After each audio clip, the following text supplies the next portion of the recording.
Hello everyone, I hope you are well. Today I'm doing a little book haul. I have been pretty good so far in 2023 at not really amassing new books.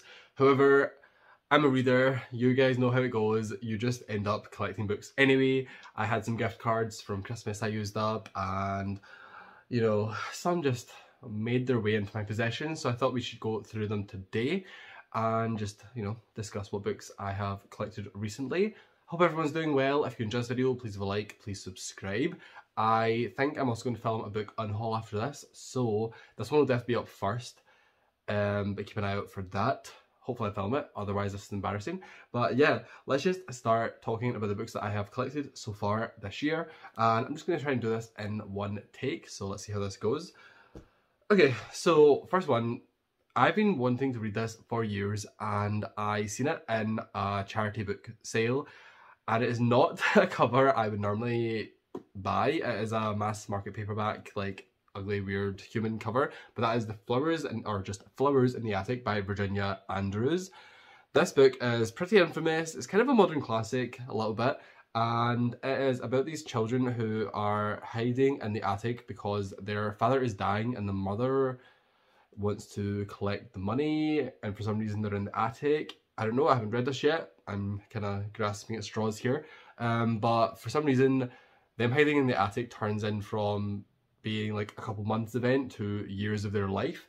And I know that some things happen between the brothers and sisters that are not supposed to happen between brothers and sisters. And that's pretty much all I know. So I'm excited to read this. Obviously, this is not a very pretty edition. This will be one that is getting unhauled after I read it. But hopefully I get to it soon because this has been on my TBR for years and it just sounds so dark, and dark is the only word that's coming to mind right now to describe this story. But yeah, it's pretty infamous for a reason. There's like 100 sequels that are actually written by other people and just given the name Virginia Andrews. I'm pretty sure this is the only one she actually wrote.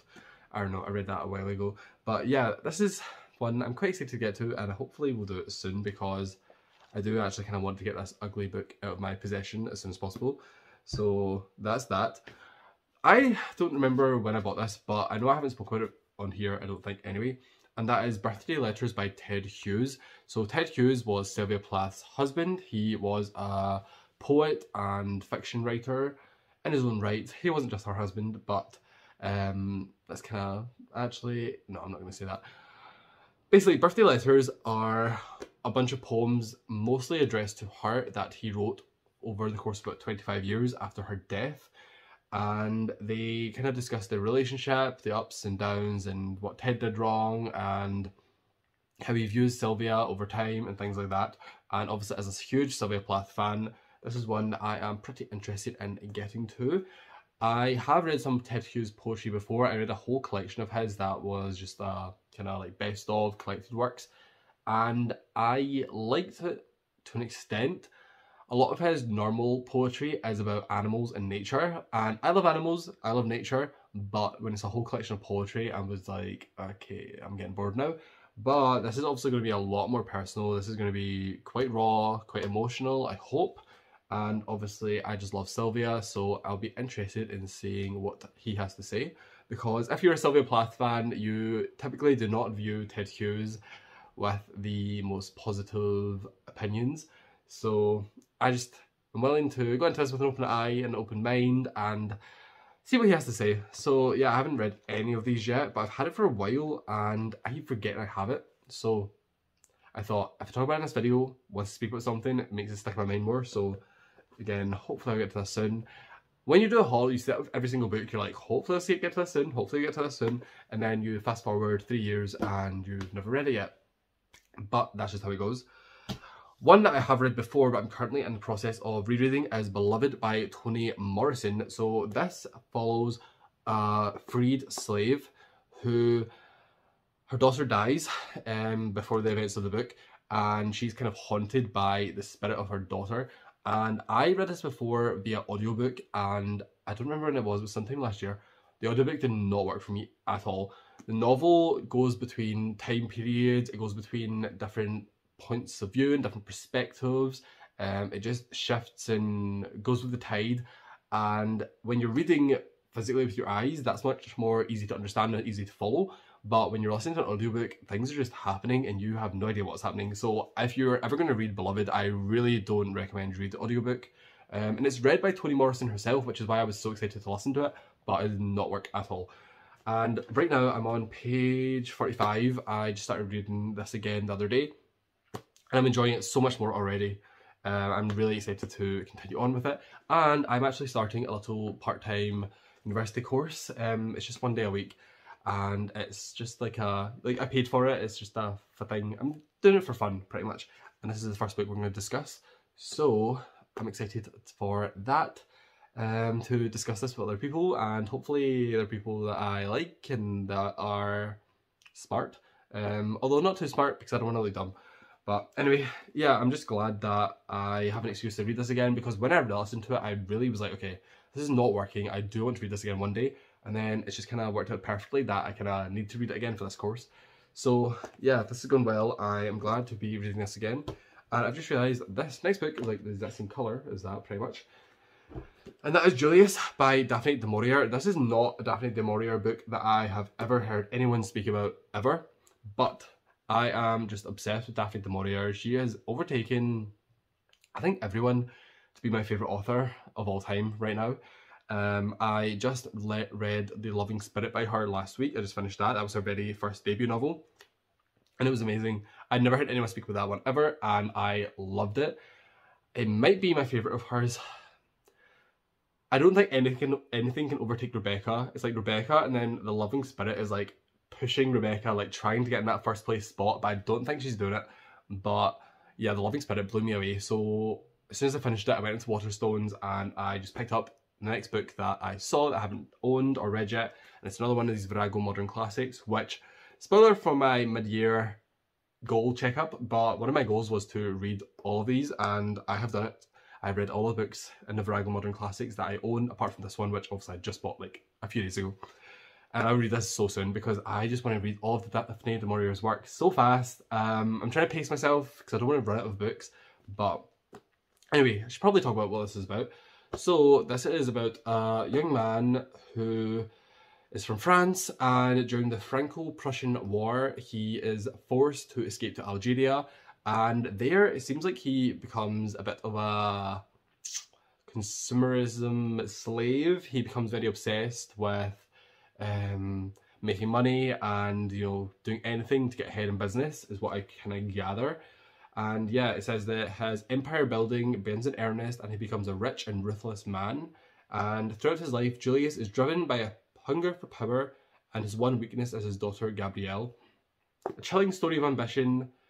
It has lost none of its ability to unsettle and disturb. So I'm just very excited to get to this. I love pretty much everything Daphne du Maurier has ever written. Not even pretty much everything. I would say, hand on heart, everything she's ever written that I've read so far. So again, just so excited to get to this, and this is definitely one that I will be reading soon. Probably sooner than the others, even though I've owned them longer. I just can't wait to read more of her work. So, the final books that I have to talk about right now. This is a series that I done a whole video series on a while ago. And by a while ago, I mean like a couple of years ago now. And I gave up on it because it is long. It is a long series and the books are long. They're all like 1,000 pages each. And I was enjoying it, but I kind of just dipped out. I just had enough. But fate dealt me its hand, and I seen... Okay, basically, it's the Wheel of Time. I was trying to draw this out and make it dramatic, but it's the Wheel of Time. I read books 1 to 4 of the Wheel of Time a few years ago, and like I said, I was enjoying them, but I was kind of just over it. I seen in Tesco on their like community charity bookshelf, books 5 onward. Now, I would just say to you, again, I read books 1 to 4, and then books 5 onward were there. That was a sign. That was someone telling me, you need to get back to this series. So, here we have books 5, 6, 7, 8, 9, and 11. Book 10 was missing. I don't know what happened to book 10. But these were all sitting in a Tesco charity bookshelf, and I saw them, and I thought, I can't leave these behind. Someone is telling me to read this series. Someone has told me, Connor, we know you read up to book 4. Here's book 5 and book 6, etc, etc. So at some point I am going to get back into Wheel of Time. It's going to be a slow and steady journey. I am not the fast reader that I was back in the day where, you know, I gave up on these because they were 1,000 pages each and I was reading about 100 pages a day and I just felt like it was taking up like half my month. Now I do not even read 100 pages a day. So when I do get back into these, it's going to be slow. I'm going to be reading a little bit here and there. I'm not going to push myself. I'll probably make videos on them again, but they're not going to be like one a month like I was trying to do back in the day, because I just burned myself out doing things like that. So yeah, Wheel of Time is happening at some point. Don't know when, don't know how, but well, I know how. They're right here. But basically, yeah, I'm going to read Wheel of Time again. I think I'm just going to catch up, because I kind of remember like most of what was happening in the first 4 books. It's just been a few years. So I'm going to read like the Wikipedia summary of like books 4 probably, maybe book 3 as well. Just catch myself up in the details again and then dive into book 5. And I know there's the slog, I know that there's the dipping quality people say, but I'm willing to give it another chance. It's been a few years and I really just haven't been reading fantasy at all recently. But you know, this was a very interesting world, a very interesting story. So I seen a sign from someone up above and I thought, you know what, let's listen to the sign. So yeah, I have all of these. Obviously I'm missing book 10, but it's going to take me 1, 2, 3, 4, 5, at least 10 months probably, if not more than that. Probably, it'll be a while for I to get to book 10. So when I get to book 10, I'll buy book 10. But yeah, I got all of these for like a couple pounds because it's just like a case of putting a few coins in a charity box to take whatever books you want. And that's what I did. So that is our haul. It is a rather strange one, I guess. It's all older books. Yeah, it's all old books actually. But that's kind of my thing, you know. I really don't read modern literature that much. Although I will say, at this very moment, I am listening to the audiobook of Paris Hilton's book, and I'm very surprised. Chapter 1, I was like, Paris, shut up. It was just her kind of being herself, which, that sounds nasty, but it was very vapid, very surface level. And I was like, oh, I don't know if I regret wasting a credit on this or Audible, but from kind of chapter 2 onward especially, I think I'm in chapter 4 now, things are getting really serious and I'm actually really impressed by her authenticity and her vulnerability in them. So yeah, I'm reading a modern book. I think I'll just keep it this year. But anyway, yes, here's my little stack. It's been a while since I've done one of these. Oh, and it fell, of course. But yeah, I hope you enjoyed this video. Please leave a like, please subscribe. I'm going to probably film that unhaul now as well, because I have a stack of books, probably the same size as this, under my bed that I either have read or don't plan on reading anymore. So you will see me probably in the same outfit. Maybe I'll change my top just for fun differences. Anyway, yes, I'm rambling. Thanks for watching. Leave a like, leave any comments about these books down below and I will reply to you. And follow me on Instagram, follow me on Letterboxd. I love Letterboxd right now. Please follow me on Letterboxd. I write such good reviews, like not to my own horn, but I do. And I have like no followers, like no one sees my reviews. So if you have Letterboxd, please follow me. But anyway, on that note, I will talk to you next time.